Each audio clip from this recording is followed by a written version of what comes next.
I created some visuals to help study the similarities and differences of photosynthesis and respiration. First, let's see the Venn diagram for concepts and common vocabulary.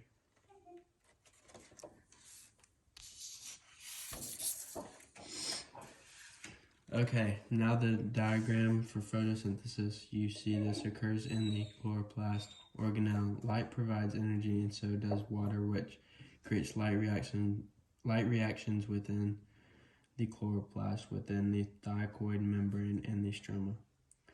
The light-dependent reaction stage and the Calvin cycle are the two cycles of photosynthesis.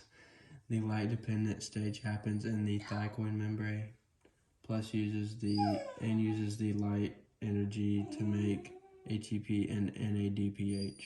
The Calvin cycle takes place in the stroma. It uses energy from those compounds to make Ga3P from CO2.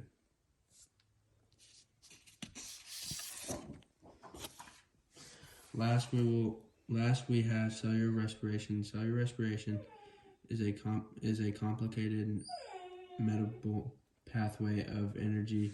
It has 3 steps. In the first step, called glycolysis, glucose is broken down into a carbon dioxide plus water, and then finally into pyruvic acid. ATP is made, and so is NADH.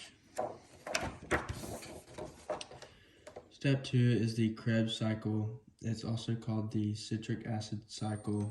It only creates 2 ATP through a series of transitions and generates NADH needed for the last step.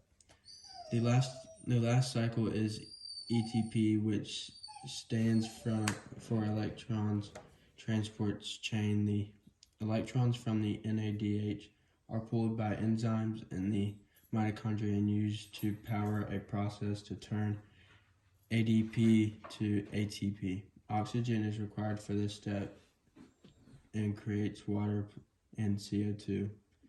And all 32 to 34 ATP are made in this step.